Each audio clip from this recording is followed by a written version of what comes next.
পাঠশালাতে কোকিল গুরু শেখায় গান, ময়না ভালোই গান শিখেছে, শুনলে পরে জুড়ায় প্রাণ। পাখিদের ওই পাঠশালাতে কোকিল গুরু শেখায় গান, ময়না ভালোই গান শিখেছে, শুনলে পরে জুড়ায় প্রাণ।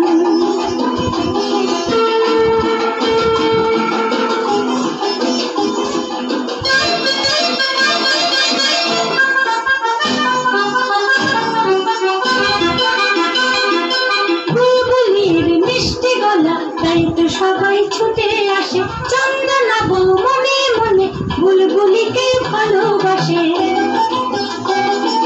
বুলবুলির মিষ্টি গলা, তাই তো সবাই ছুটে আসে।